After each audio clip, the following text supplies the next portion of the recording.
Hello, everyone, and welcome back to the Thunder Today YouTube channel. I am your host, Dylan Hibbard, and in today's video, we're going to wrap up our player prediction series. Finally, we're going to kind of go over just the rest of the roster. There's a couple of players that we'll categorize into one just to kind of sum it all up.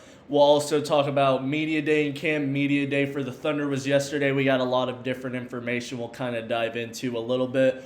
We'll talk about Kenrich Williams and his surgery, and there's not a timetable for his return, so we'll kind of dive into that a little bit. And then at the end, we'll do our off-season trade and in-season trade rumors and things of that nature. But first off, kind of wrapping up our player prediction series. This is a series that we've been doing for almost 3 weeks now. We've been diving into every single player and what we should expect to see out of them in this upcoming season. We did the entire starting lineup. We did our main bench pieces yesterday. We did Nikola Topic, and today we're going to kind of wrap it up talking about just some of the guys that might not get a lot of runway early on or throughout the season, but if they do, what we can kind of expect from them. Some of those guys include Ousmane Dieng, Brandon Carlson, and Kenrich Williams, and we'll kind of leave Kenrich Williams towards his own segment. So we'll kind of just dive into Ousmane Dieng and Brandon Carlson. Obviously, we talked a little bit about Brandon Carlson yesterday.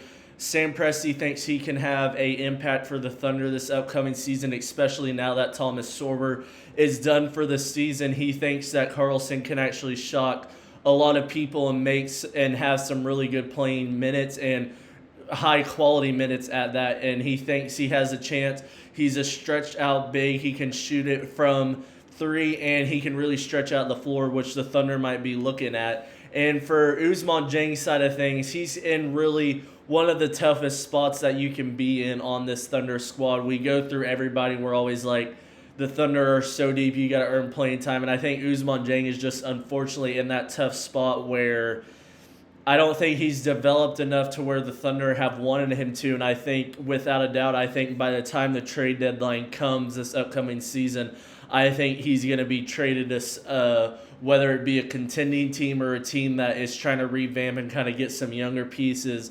I think the Thunder kind of ship him off there. Not to say that he might not have some good moments with the Thunder before he gets traded, or that I fully believe that he can do something and be a good player for somebody else. It's just the fact that I think the Thunder are just so deep, and he hasn't been really able to develop the way that the Thunder were hoping for in that sense. And he's a guy who is a big forward, and I think that a lot of teams will be looking at that, especially teams out east, like maybe the Cavaliers. We talked about us possibly trading with a team like the Cavs for Dean Wade, or some teams out east that are going to be competing without the Pacers and Celtics in there. They might go after a guy who is 6'9", 6'10", very athletic, young, and that can use a new set of scenery and that can actually get some high-quality playing time. Maybe that's a team like the Pistons, the Hawks, who are going to be buying into this season without teams like the Pacers and that, who are going to be on the rise and should be expected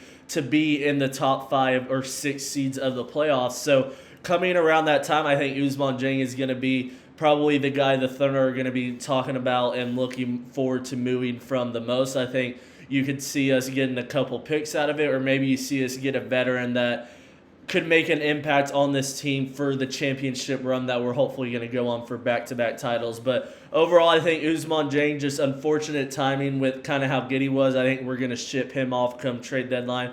And I'm interested to see if Brandon Carlson can actually make his way into some high-quality playing minutes and actually earn himself some playing time like Sam Presti believes he can. But now we'll kind of transition and just kind of talk about some news from OKC Thunder Media Day. It was yesterday. I know a lot of people that were there, and we got a bunch of interviews done, and some of the big stuff is Jalen Williams said that his wrist is completely ready to go. He talked about the doctor who does it. The Dr. Shin. He does a lot of procedures for all the athletes around Oklahoma City. He recently did John Mateers for OU and their quarterback. He said that he expects Shin to do a really good job, and he did a really good job on J-Dub, because now J-Dub had that procedure done, and now he's going to be fully ready for this upcoming season. There was also a lot of talk about Chet coming back healthy, and him just really talking about how in this offseason that he really wanted to focus on making sure his health and mobility was at its all-time best, and really just hoping to be out there for all 82 games like we know he can. We saw him go out there and play all 82 his rookie year, so we know it's possible. It's just going to be a matter of fact of staying there. A lot of talks about how he was excited that the big three of Chet himself, J-Dub, and Shea were all able to get those extensions done together and make sure that this is going to be the core that we are going to be building around for the next half and decade at that. So a lot of good news coming out. There's just we're going to see the first preseason game this upcoming Sunday in Charlotte against the Hornets. It won't be at home, but we're expected to see Topic. I think Topic is going to get a lot of playing time in preseason. A lot of the players talked about him, how they think that he's going to be a big impact player for the Thunder this upcoming season, especially with his passing capability, the way he's able to handle the ball, and his improvement of the three-point shot, and hopefully his defense as well. It seems like everybody around the team is excited to have him on the team and really get after it. And from everything that we've seen, all the media day stuff, it seems like we're all in good news. We're all good on that front, and we're just ready to get the season going. Unfortunately, the one bad thing that comes out of media day and kind of what we knew about was Kenrich Williams' injury. If you guys have not been keeping up, Kenrich Williams is going to be out for a little while. He had surgery on that knee, so he's expected to be out for a good chunk of time. We're not really sure. Presty didn't even know really when he was going to be able to return and be a part of this team. But I think Kenrich Williams is also going to be another guy that I think if he really doesn't click right away from that injury, that he could be a guy that gets shipped off. He's making $8 million, so that's somebody that it has a very tradable contract.